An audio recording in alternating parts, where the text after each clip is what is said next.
Hello friends, so today's video is going to be a list of books that I probably shouldn't like, but do. And what I mean by that is a lot of times the more you read, the more you discover your reading tastes. You figure out which tropes you like, what kinds of plot lines appeal to you, you figure out what settings you like to explore, what kinds of character relationships that you enjoy the most.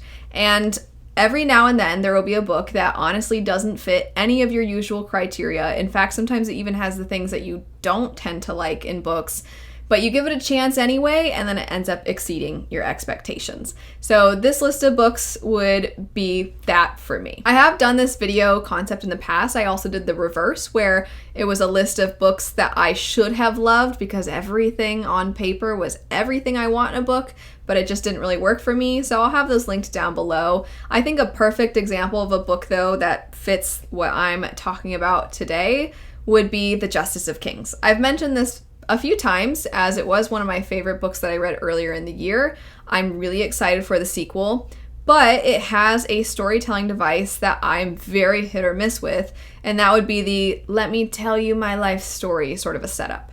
There's a few things that made it, I think, work for me in this instance, and in other instances it hasn't, and that would be that the main character who is telling you the story is actually kind of not the focus. It's more the character Sir Conrad von Volt who is the main focus. His protege in the past, she is now an old woman, and she is telling you about her own life, but then also what it was like to be an apprentice to this individual who is judge, jury, executioner, and detective all in one. She is learning from him, but she's also very, very young in the past, and she is sometimes very reckless and sometimes really ridiculous in her behavior.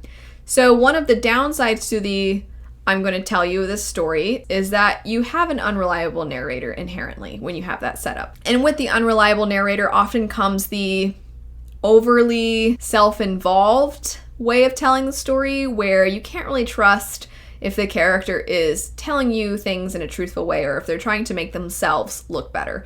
And what I really enjoyed about Justice of Kings is because the main character, the woman who's telling you the story, was young and was oftentimes a little bit rash in her decision making, sometimes she would be overly emotional, she would mock herself in the narrative here and there, and it was hilarious because it's kind of like she's like, yeah, this is what I did, and it was ridiculous. And there was a few lines here and there that were honestly really funny. Overall, the book isn't particularly funny. It's honestly pretty bleak, and there's a lot of morality questions that come up that I really liked exploring.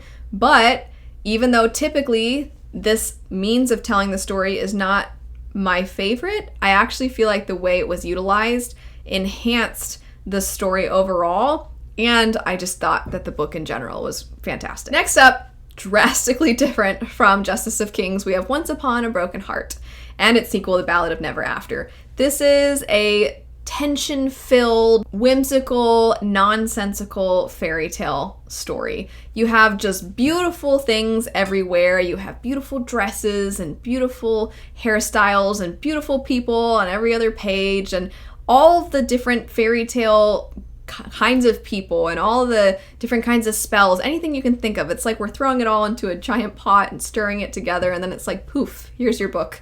And it's just so much in the story that is so ridiculous and so over the top, and it doesn't let up. If you think about things for too long, you're like, how does this magic work? Don't even ask, just go for it. And I usually like a tiny bit more rigidity in the magic system, a little bit more explanation as to how things work. And also, I'm not usually the kind of reader that's like, and then we're introduced to this really hot person, and then now this person who's also gorgeous, and then this person who's also really good looking. I don't usually find myself like, yes, oh my gosh, I'm crushing on this person because they're attractive. I usually want a little more explanation. I usually want there to be a little bit more depth. I really want to dig in. I want to get to know the characters. I want them to feel like real people. Nobody really feels like a real person in this story.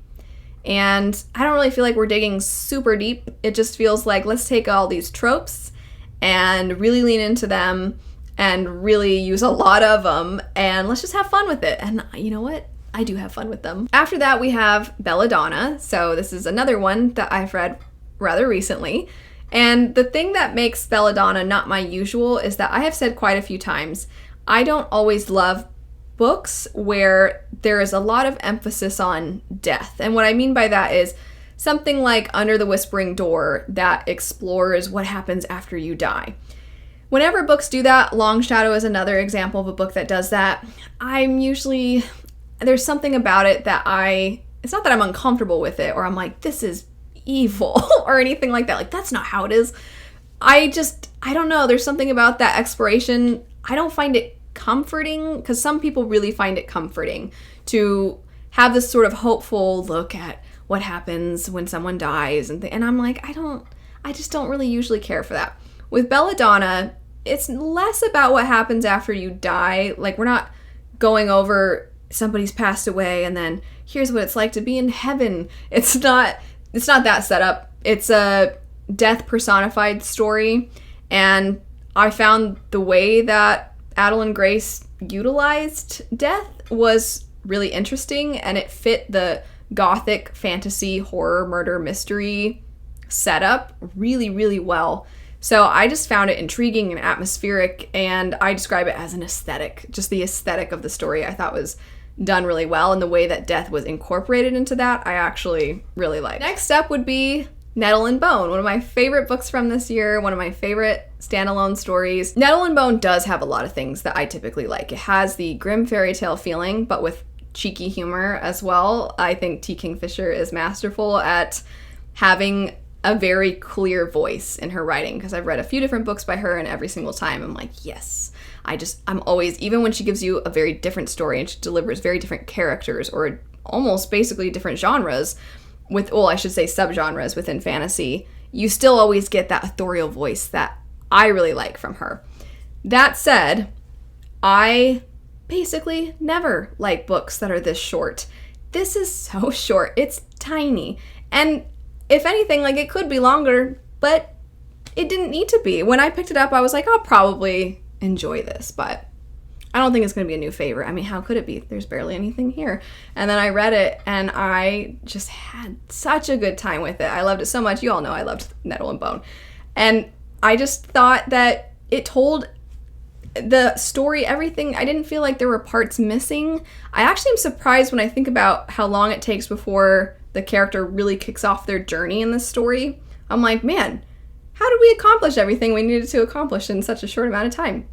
And I just think T. Kingfisher is very good at delivering a very good story with the limited amount of pages. Last for today would be This Savage Song and Our Dark Duet. I'm going to combine this with The Kingdom of Back. I have mentioned these before as being ones that, and I'll explain here in a second the combination between these two. I've mentioned these before as being ones that I wouldn't expect to love. And the reason would be that as somebody who went to school for music, I actually don't usually like sing music in books, because I find that the way it's written, you either have inaccuracies when it comes to music, or you have stereotypes that you pull from about musicians that are just not really very accurate.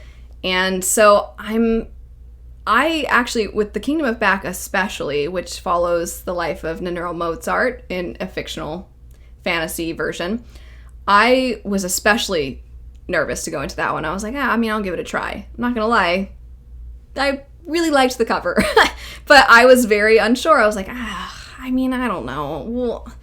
We'll see. And I thought that book was fantastic. I liked the musical elements as well. The way it was written, it would seem Marie Lu has quite a bit of experience with music that has to do with playing piano. With This Savage Song and Our Dark Duet, which is by V.E. Schwab, there are some things that happen that I'm like, that's not really a thing. The character plays the violin. That's what I play. So I'm not the kind of person that's going to completely write off a book just because the musical elements are not perfect. Usually I'm like, I can ignore the fact that all of a sudden all his strings are snapping at a very climactic moment. That doesn't usually happen, but it's fine. It creates stakes, and I'll get over it. And so I'm usually fine being like, whatever, it's no big deal. But with that story in particular, also with The Savage Song and Our Dark Duet, it seemed like it was really leaning into the moodiness of the story, and I was like, I don't know.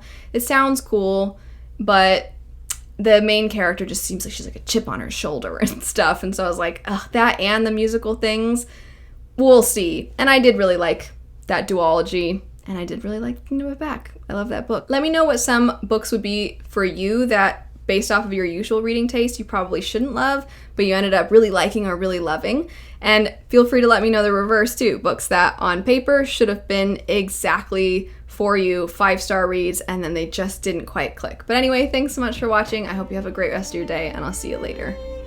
Bye.